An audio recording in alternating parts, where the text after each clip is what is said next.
So this is PromptOwl today, and we built this as a authoring tool, primarily for agents. The way that I talk about this usually is in the context of an AI enterprise. So I'll give you guys an example, like one of the organizations we're working with is deploying this for their product management team. They've got 30 people in their product management team, and so they're using ChatGPT. They want to have more consistency, more control. So very much that same use case. So in this case, we've got Okay, so in this case, I'm talking about this product management organization. Let's product team, just call it the product team. I'm going to create a data room for this product team. Inside the data room, I can start to add artifacts. Those artifacts might be something about the company. We are great. And then potentially documents. So attachments, websites, whatever it is that needs to get added. This might be specs. This might be training documents. It could be, we've talked about doing a connection to Jira for, this particular client as an example. So that becomes the basis. On top of that, once you've sort of built that base out, we've got a prompt engineering tool that allows you to systematically break down the prompts in a way that lets you manage and measure them, make them LLM agnostic. So in this case,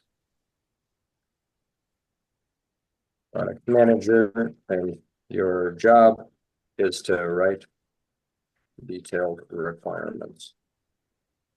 Or even better, this is a bad example because I would never want an AI to write my requirements.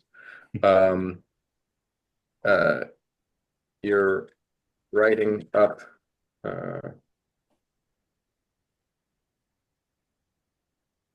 feature.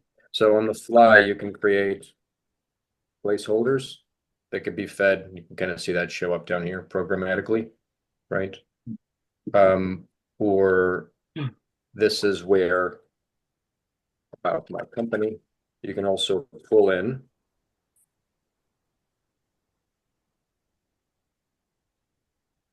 bits and pieces from the data room. You can either pull them in raw, or we have a vector database and RAG that's running behind it. You can upsert everything in the vector database and attach it to the bot. And that serves as the basis for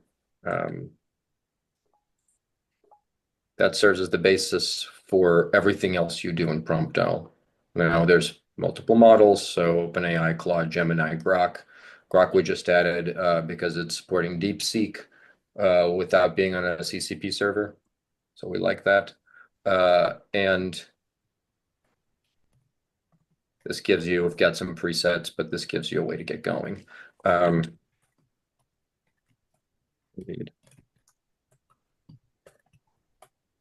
Whatever the thing that you need is. But it could be also fed through the variable. And once you're happy with those prompts, we have this concept of block breakdowns. So you can start to organize these more effectively and start to test different variations of the language, because the language is important. So basic prompt engineering tool. Once that's in a good stage, we have a simulation exercise. In the simulation exercise, you can create antagonists, not very relevant for product manager, but for, let's say, somebody that's publishing a chatbot on their page and they want to test how users might be able to interact with it. I might create some user avatars, and I might want them to interact with my agent proactively. So we've got another bot here. Maybe I want to see 5 different conversations that go on back and forth 3 times. So I might test that out. This is going to be very goofy because these things have no relation to each other. So we'll see what it says. But this runs in the background, and it's really a testing mechanism to try to check the edges. The way that this practically gets used is in I'll give you an example. We had like a property manager we were talking to. They were worried about compliance. And could you brute force an LLM to give you nefarious information or illegal information about fair housing laws and then use that to, hold the business liable? And so to, uh, to make that client feel more comfortable, and there's things you can do with temperature and things like that on the LLM calls to constrain that, but to make the client feel more comfortable, we run a simulation over and over and over again with different avatars that have different attitudes and different tones. Now you've got all of that data to test against, evaluate, annotate, iterate, that kind of thing. It's going to take a minute, so I'm going to skip it. Once you're feeling comfortable, there's an API endpoint that gets established. This is the endpoint we would use in our marketplace. So if I've built an agent, I can make that agent accessible in the marketplace through the API endpoint, but also in PromptOwl, you can customize chatbot and embed it in your website or have it standalone.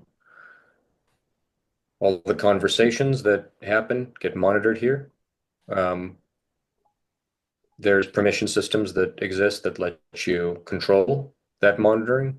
So not everybody gets to see that. And then once you have a nice, let's say you're using a public bot or you're using something internally with team, let's say you have a set of coaches, then let's say you want to evaluate those conversations that they're having with their bots, extract interesting use cases, extract high value or low value conversations. You can, again, create a directive on a prompt, add it as a column, and then run the whole conversation through another LLM to produce some kind of extraction, whatever that is. Again, this is company message generator, so it doesn't make a ton of sense.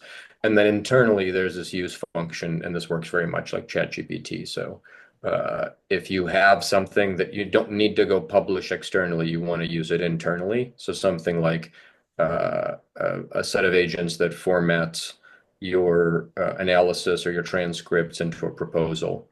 You don't need that to be external. It's gonna be something you can use here.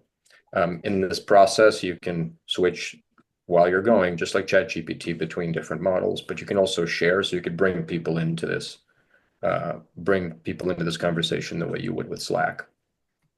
A lot of times it's not enough to just have one directive. You want multiple directives, and that's where workflows come in. This is the agentic piece of PromptOwl.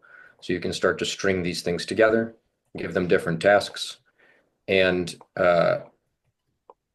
through the variables, align those directives.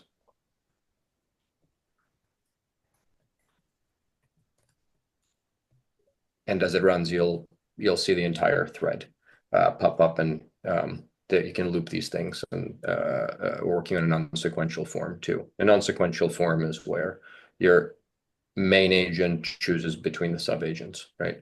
So that's the agentic portion of the platform.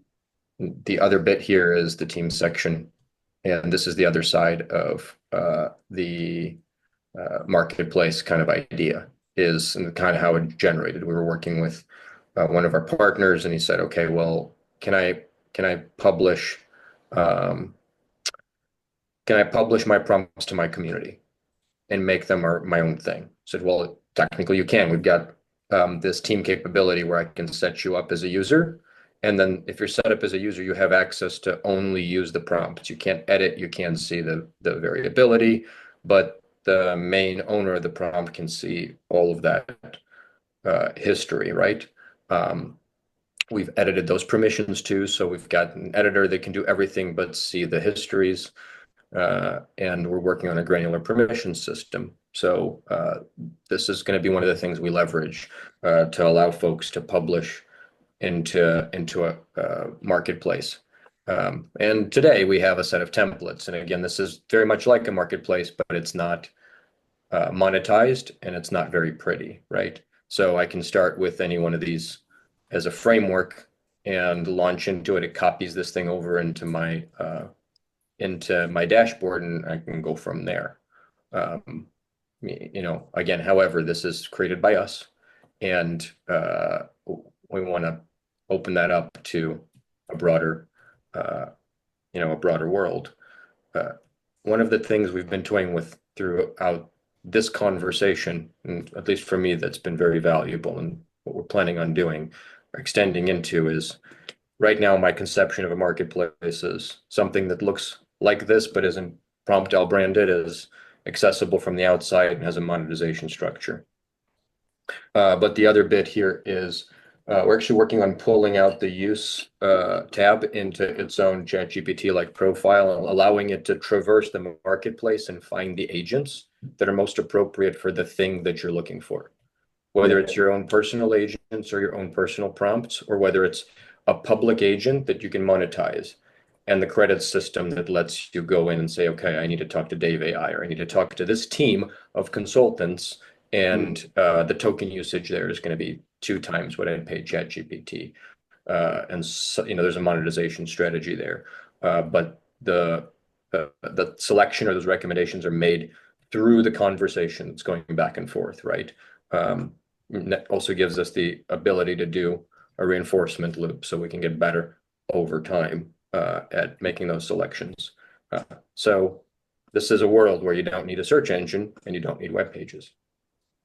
You've got a bunch of IP plugged into agents that are published by experts and monetized by those experts, and a central conversational agent that can help you get to those expertise. And also, because of the data that collects over time, we can start to think about autonomous ways to evaluate value, like what's a good agent, what's a bad agent, and in what use cases, and get better at fit. So I'll stop there. I think that kind of gives you an idea of where we're at.